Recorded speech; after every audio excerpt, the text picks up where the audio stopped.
Okay, I'm pulling on my driveway. We all know what that means. It's time for another drive to work.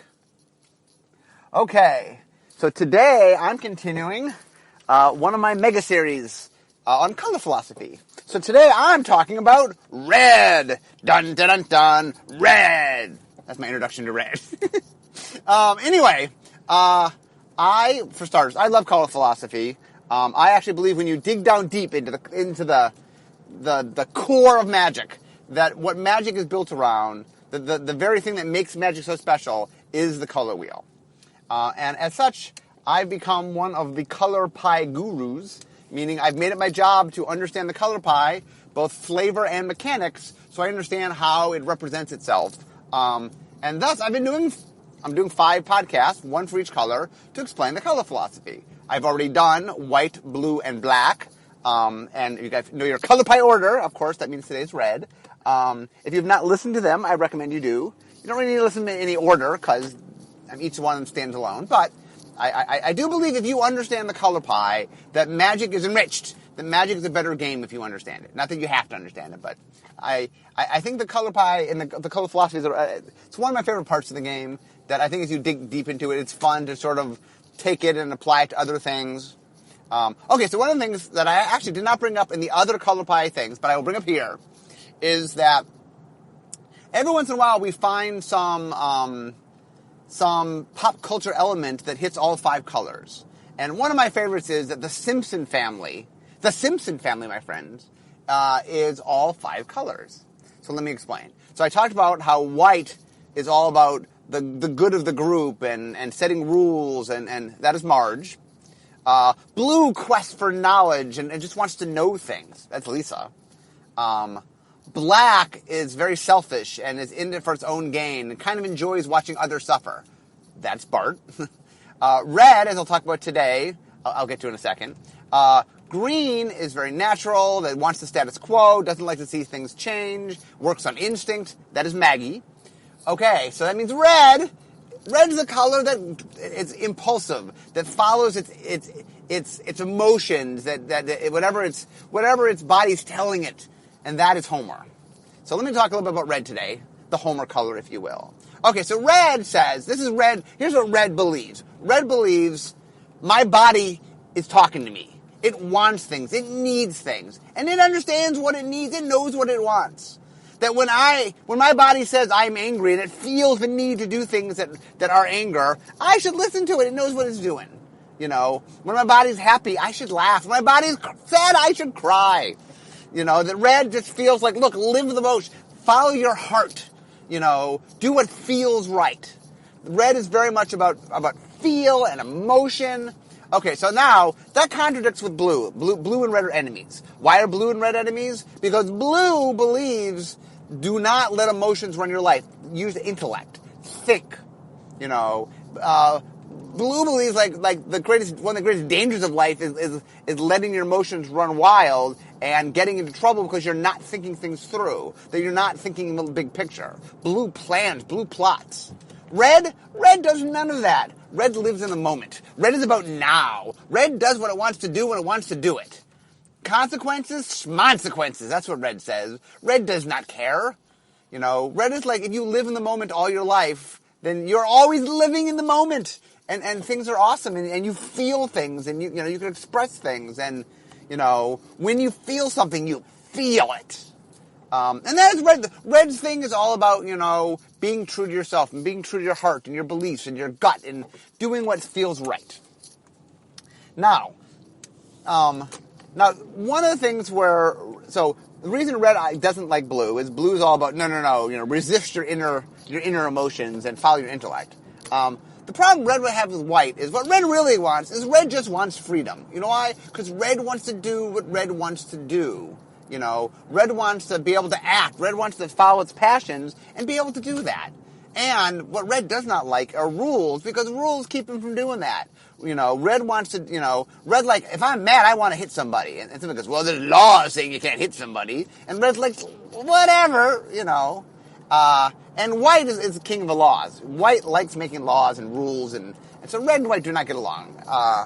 See, white sees red as chaotic. Because to white is like, I'm orderly, red is chaotic. Red sees white as being stuffy, that white just doesn't live, or blue for that matter. Red's about just really experiencing things and being present in the moment. So, for example, the reason that red and green get along is green understands the sense of instinct, of you are the way you are, and, an animal will do what an animal does. And red is like, yeah, well, human will do what a human does, or whatever creature you are. That creatures have their own feeling. Let them be. Let them do what they want to do. That a human punching another human because they're mad, that's as natural as a cheetah chasing a gazelle. I mean, that's just how we are. And the reason red and black get along is that they share, black is king of selfishness, but red gets it. Red is like, I'm about me, well, what do I follow? My emotions, what I am feeling. And that black and red get that, that red gets the idea of, look, there's some selfishness that goes on here. Now, I don't think, black is much more selfish than red. Red is more selfish in that it's following its own gut instincts and not thinking about others. So, that's the biggest downside of red. From a red, is that red does not think of consequences. Red is not a long-term thinker. Blue, long-term thinker. White, long-term thinker. Red, short-term thinker. Because red is sort of like, I have great anger in me, and this person has caused me to be angry. You know what would make me less angry? If I hit them, then I would be less angry, and I would feel better. And are there consequences of me hitting somebody else? Yeah, but that's not what red's going to worry about. In fact, red's kind of philosophy is, look, if everybody just sort of followed their passion, it'll work out, and white looks at that and just sees utter anarchy, right? But red is sort of like, let people live by their passion, and red wants a world in which people, do what matters. That too much, that red looks at the world, and red says, hey, this is a world devoid of passion. That's not living. Now, I've talked a lot about how I am blue and red. I'm is it. And one of the reasons I understand red is I get it. I'm an emotional person. For those who have not ever dealt with me in any way, or perhaps never listened to my podcast before, I am an emotional person. When I feel something, I feel it. If I'm happy, I'm happy. If I'm mad, I'm mad. If I'm sad, I'm sad. Whatever the emotion is, I feel, and I feel it strongly. And one of my problems in general is I'm not going to shed that off. I'm not going to go, well, I'm upset right now, but it would be best for me not to talk about that. That's not my way. And so I get red. I have passion in my life. I love the passion in my life. In fact, one of the reasons I think I'm as happy as I am is I embrace my passions. I said, you know what I want to do? I want to make games for a living. So I did it. Not that that's as easy, but I feel like I'm living my passion. Now, I have a blue side, so I don't fly off the handle at every waking moment, and I don't just punch people because I can. Not my style, but I am very emotional. Okay, so let's talk about how this feeling of red plays into what red does. Okay, now, red, probably more than any other color, maybe blue, red has a mechanical identity that is tied to one thing more, like, red is the direct damage color. Now, for those that don't know, and I assume most of you do, so direct damage means any spell or ability which does damage directly to a creature or player. You don't tend to do damage directly to a planeswalker because you redirect it from the player. So essentially hitting a player is like hitting a planeswalker with damage. And red is king of direct damage. Now here's the weird thing. The thing that I find strange is, a lot of people think that red doesn't have that many abilities, but they then count direct damage as one ability. And the reality is that, like, let's say red has, a shock, or even a spell that, did damage to attacking or blocking creatures. And then red has this spell that, like, does 6 damage to all creatures. Okay? People go, oh, well, that's all direct damage. That's direct damage. But let's go to white. So white has an ability we call Range Strike, where it does damage to attackers or blockers. And then white has Wrath of God, which destroys all the creatures. Now, what I just described in red, that's all direct damage. But in white, that's not seen as the same thing. One is Range Strike and one is Mass Destruction, and like they're seen as completely different things. Yet in red, it's like, those are all the same thing. And so I think people take too much. They sort of just like take this. Red has this tool that's very useful that it gets used in all sorts of different ways. Now, here's another thing about red. Something that there's a pro player named David Price. Dave Price was a pro player for a long time. He won the third Pro Tour in Los Angeles. It was Tempest only. He won with a mono red deck. And Dave was known for playing aggressive aggro decks. Aggro means aggressive, short for aggressive, I believe. And a lot of people, one of Dave's pet peeves was, he said that people thought of control decks as being very, required a lot of thought, but that, aggro decks, weenie decks and stuff were mindless. And what Dave said is, no, it bugged him how people didn't understand the amount of thought that went into playing an aggressive deck. Because one of the things that he said is, he wasn't saying a control deck is easy, but he's saying in a control deck, you have the answers, and when the right threat comes up, you have to figure out how to assign your answers to the threats. But you know the threats when you choose what answer to make. He goes, but with an aggressive deck, you're making the threats. You're the beatdown, to use Mike Flores language. You're the one who's setting the tempo of the game. Well, you don't know the answers your opponent has. So you have to choose your threats, sort of gauging on what answers you think your opponent has. That's very hard. That's hard to do. You're not being reactive in which you have information to work with. You have to sort of glean from lots of little tiny bits of information. And what Dave's saying is, it's hard to play. It's not easy to play. And I think that one of the things about red is, I think of all the colors, red is the most misunderstood. I think green is not understood at all, and I'll get to green in my not next week, but my next podcast on the series, I'll talk green. And I think green is the color most people just don't understand. But red is the color most people misunderstand. And for starters, they think of red as being very simple, and it's not. Red is actually very complex, and even mechanically it's very complex. How you use direct damage. Like, one of the things that's very interesting that I find fascinating is you take a shock or lightning bolt, and you put it in a beginner's hand, and they'll just keep hitting the opponent. And then you learn, that's not the right way to play, that, usually creatures are much better, that creatures will do damage over turns, and, using one shock to kill a 4/2, you might save yourself 12 damage. But as you get more advanced, at some point, you get good enough that you realize that sometimes, you're working on the clock, and the exact right thing to do is bolt the opponent. That the very move that was the beginner mistake proves to be correct in the right context. And that's one of the things that I love about red, is that it has a lot of nuance. It's very sort of blunt, but it still, in gameplay, has a lot of nuance in how you play it. Red doesn't even have to be aggressive. Red does have control strategies. Red can be defensive.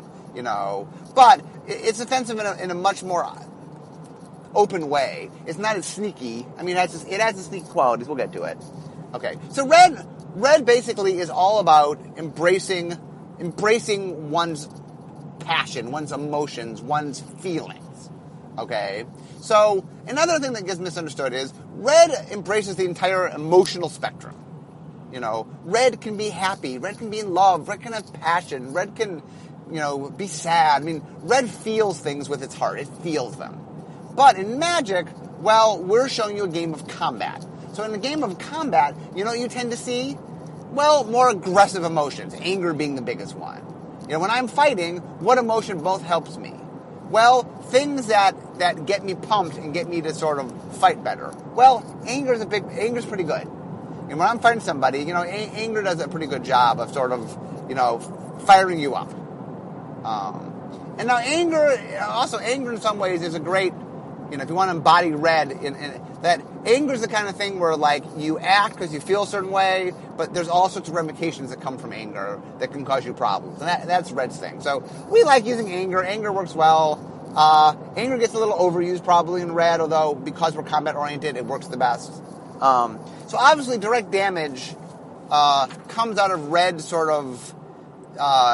if black uses death as a resource, red uses destruction as a resource. Red is like, I have powerful magics, whatever it be, fire, lightning, earth, whatever it's throwing at it. Red is good at destructing things. And the reason red is bad at, the reason it's good at artifact and land destruction, but bad at enchantment, is it's good at destroying things that are tangibly there. oh, there's an artifact causing me problems? Well, I can shatter it. I can break it. There's a creature causing me problems? I can throw a bolt at it. I can hit it with a giant fireball. But there's an enchantment. It's intangible. It's not. I can't bolt it. I can't destroy it directly. I can't tangibly destroy it. And so that's why red has problems with enchantment removal. Okay, so red definitely uses its emotional spectrum. Part of it is to fuel itself, but part of it is to affect others. For example, panic is making other people get jumpy and using fear. A lot of power pumping in red is sort of, getting creatures sort of using their inner passion to give them drive. It has threaten, which is I steal your creature and use it on my turn. And that is the idea of taking it and sort of pushing certain emotions that make a creature temporarily forget its loyalties because it's so caught up in the moment that it's not thinking about what it's doing. Red also has a big flavor of living in the moment, that it wanting to do things now, right? That red is like, I'm gonna survive now. In fact, one of Red's strategies is Red says, you know what? You know how I'm gonna win? I'm gonna hold nothing back. The other colors, they'll fight you, but they're holding something in reserve. They're assuming, oh, maybe later on I might need something. And Red's like, you know what? I'm not doing any of that. I'm gonna hold nothing in reserve. I'm just gonna full out. And that one of Red's strategies is it uses speed and it uses tempo to say, if I just hit you fast enough that you can't recover, well, I will beat you. And it definitely has one of the things that it's done some in the past, and we're looking to do more of. Is the idea that it does things, but it does it temporarily. Threaten is definitely that. I can steal things, but temporarily. Mana rituals are like that, which is I can get mana, but I got to use it right now. Whereas green as a content, green will go get land, or green will set up things that slowly ramp it, so that in future turns it can produce mana, that its mana production keeps ramping up. Red gets mana, use it now, and it's gone. And next turn, it's got no more resources than it did before. Another thing that we've been playing around with in this area recently is we moved looting into red. But to try to keep looting in flavor of red, what we did is we said, okay, well, you discard first. That blue sort of thinks about it. That blue uses looting to sort of properly upgrade. But red is more reckless. Now, people have said to me, I don't understand. If red's so reckless, why do you make looting worse than red? I get this question all the time. Why does blue get the good looting? And the answer is that it's contextual. Red is all about using up every resource at its availability to try to beat you as quickly as possible. Blue is about a long game. Okay? So red's greatest weakness is it runs out of things. That if it can't beat you and it runs out of things, red will lose. So when red has a land that red could trade that land in to get a spell that could somehow help it win is huge for red. For blue gets a land. Blue probably going to play the land. Maybe if it really needs it, it'll trade it in for something else. But blue's going to build up its land because it wants to do bigger spells later in the game. It's playing a longer game. And so looting in red, it can be very valuable for red. In fact, the reason that we kind of like that red, has the looting that's a little less accurate is that it's more powerful in red. The ability, mid-game to get the cards you need to finish them is so powerful that we kind of had to weaken it a little bit just so it's on even keel. Red looting is not bad. Red looting can be very good because it fits in the style of what red is doing. So also, I realized I jumped over some of the keywords. Let's talk a little bit about keywords for red. So red is passionate. Haste is trying to represent that drive. Haste is partly speed, but also the idea of haste is when you summon a creature, they have summoning sickness, meaning that they're disoriented. Like, what's going on? Where am I? Where red creatures are so focused, that doesn't bother them. If you get a creature that just wants to attack, and another ability of red is must attack every turn, that, red just has some creatures that like, whatever, I am focused, I'm attacking, that is what I'm doing, or I'm just not disoriented. You call me, I'm ready, there's no disorientation.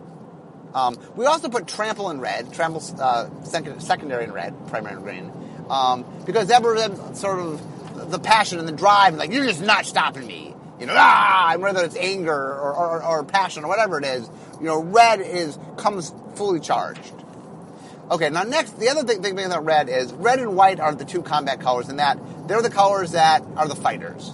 Now, white, it organizes. It is an army. It trains itself. That its strength comes from all its things working together because they're a unified group. Red doesn't have that.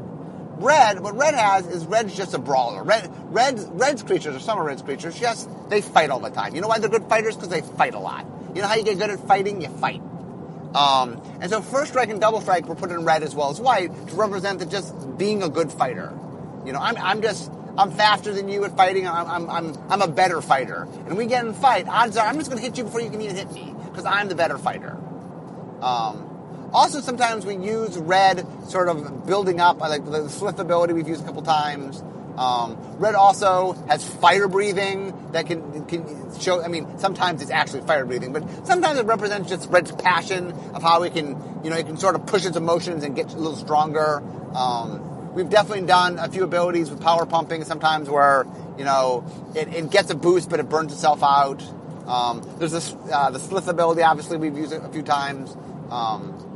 So, another aspect of red is red definitely has a Joker mentality, a trickster mentality, that part of what it wants to do is red in some ways, of all the colors, has a sensibility, maybe careful how I say this, but red in a lot of ways is like Timmy. Not that Timmy does like red, but what I'm trying to say is that red, like Timmy, lives for the experience. That if red's not enjoying what red is doing, red is not going to do it. Red's not in it for the long. Red's not like, well, I have to do something I don't enjoy to later do something I enjoy. That's not red. Red's like, you know what I want to do? How about the thing I enjoy? I'm going to do that right now. I'm going to do the thing I enjoy right now. And so I think that the reason the trickster stuff plays so well in red is that red just loves messing with other people. In the same way a practical joker loves messing with other people. It's fun. It's fun to do it. It's fun to see their face, So red has misdirecting and it has copying. So you can do something, haha, I got this. Or it has threat and it can steal your stuff. That, red definitely likes to mess with you. I think that's a big part of it. It's a big part of what red embraces and has fun. I think if you look at all the colors, the color that is most enjoying fighting is red. Because red prioritizes enjoying the combat. Red also embraces chaos. Like I said, I don't think red sees it as chaos as much as red sees it as fun. Or red's like, I'm willing to embrace chaos because, just like black will do whatever it takes to get the power it wants. Red is like, this is fun. As long as I'm having fun, whatever, And so red gets the coin flipping, and we have the crazy red enchantments, usually at rare, that just, that just sweep the board, or just crazy things happen, and you don't know what's going to happen till you cash it. The red definitely has some spells like, what's going to happen? Let's see. I have no idea. The other thing that red will do is, some of the way that red answers things is red is focused on what it likes to do. So, for example, red loves doing direct damage. So sometimes, instead of changing what it does, red has the ability to sort of adapt its damage, or its spells in general, to fight the person's fighting. So red will exile things when it destroys them. It will make damage that can't be prevented. It'll make damage or spells that can't be countered. That one of the ways that red deals with having things that are problematic is not necessarily changing its style of play, but sort of, equipping its magic with some answers that help. Because one of the things in general about red, that's philosophically, is that, each color, the way to think of the color philosophies is that each color prioritizes something. And I talked about this before, that one of the things, I like writing the colors as characters. In fact, one of the reasons that, to me, if we ever made a magic movie, or one day maybe we will, I think that having characters based on colors is fascinating, because I think the colors make great characters. So there's a very famous expression in writing, which is, bad decisions make good stories. And that if you can take your character and get them to make a decision that's true to the character, that makes perfect sense, that you understand why they make that decision, but it's a horrible decision, you get good stories out of that. And that red, to me, the reason red is so much fun to write is that red is very understandable. Red just wants to do what it feels. It wants to follow its heart. It just wants to follow its impulses. And you understand that. Every single person's been somewhere and something's happened and they're like, oh, I just want to do this. Now, a lot of times your brain overrides you and go, that would be bad. But sometimes it doesn't. Sometimes you go, screw it, I'm doing it. And who knows, sometimes there's ramifications for doing it. But, it feels good. You get how when you make that decision, it feels so good. You understand why a character will make the decision. And then it's fun to watch the character have to live up to the ramifications of what they do. That's why Red is great. So one of the things in writing is they teach a thing called a fatal flaw. So the idea is when you write a character, if you can understand the fatal flaw of the character, what is the thing most wrong with the character, that you can build a good character around that. That having a juicy fatal flaw just makes for a fun and a good character. Because you want your characters to be flawed. I mean, humans are flawed, and you want your characters to be flawed. Your character being perfect in every way does not make for the best story. You have to have your main character make mistakes. That's part of what makes a good story, is not everything they do works. And so one of the things that's interesting is when you sort of look in deep and look at Red. What is Red's fatal flaw? And Red's fatal flaw is that it just prioritizes the moment for the future. It prioritizes, like, at any one moment, it just wants something so bad, and it's like, why are we not following that? If you have passion, why not follow the passion? If you have emotion, why not follow the emotion? And so Red is very future be damned. And the funny thing is that so one of the things that you learn when you look at something, like when you learn like the fatal flaw, and I talk about this a lot, is you look as a writer, you always look internally.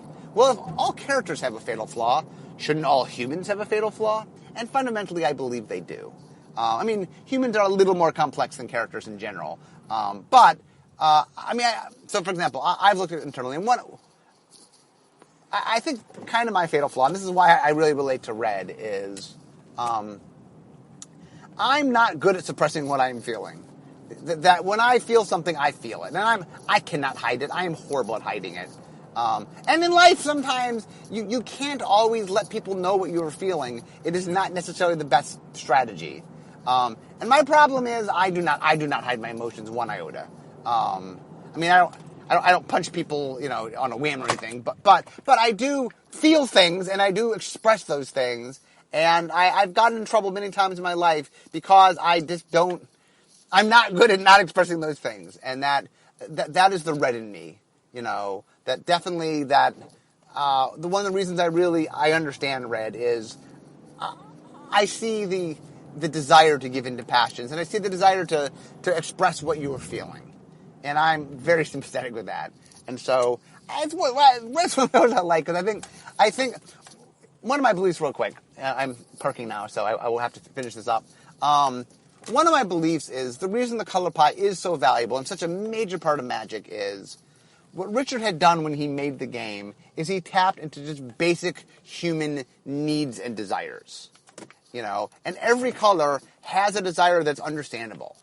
That everybody can say, understand the idea of looking out for the group and needing rules to make sure that people are safe. Or the idea of being curious and just wanting to know what something is, even to the point, to the point where you're kind of doing things you shouldn't because you really need to know. And black is just the idea of just being selfish and just wanting something and really, really wanting it. And knowing that what you're doing isn't necessarily good for other people, but it's something that you want, And green is just about the idea of enjoying the thing you have and not wanting to see it change. And it's kind of wanting to live in the moment and slow things down so that you can enjoy that thing, And obviously with Red, just having passion and wanting to live to that passion. Each of the colors of the color wheel speak to human nature and speak to how people are. And each one has a fatal flaw that makes its own mistakes, that does its own problem. And that one of the fun things about the colors is that they do that, And that I think the reason people really identify with colors is there's something that matches them. One of the guilds, for example, and I think color combinations work a little bit better, is that of the 10 combinations, there's something that just, that is you. That is me. I'm intellectual, I strive for knowledge, but I'm emotional and I think when you mix those two things together, you get passion and creativity, and you get this desire to just create things because you have to create things, that your passion and your curiosity is smashed together. But anyway, that is me talking about Red. Like I said, I wanted Red to sort of feel red. I haven't been doing this super consciously, but it's honest for me when I talk about the color that I kind of embody the color a little bit. So today I wanted to be passionate because I was doing Red. Not that I'm not normally passionate. Anyway, thank you very much for listening. It's been fun. I love talking color pie, and next week won't be green, but I will eventually get to green, and then I'll wrap this up. And then I'll get a few other podcasts on colors. I have a few other ideas of types of podcasts to talk about with color, because I love color philosophy. Really, if you don't, I wrote an article on all the colors, and if you've never spent some time reading it, I think the color philosophy is one of the most fascinating things about magic. So if you're into magic, which I assume because you listen to my podcast, check it out. I think literally the magic color philosophy is one of the coolest things ever. And I know I'm a big fan. So anyway, as I am passionate, but I also am passionate about going and making magic. So I'll talk to you guys next time. Ciao.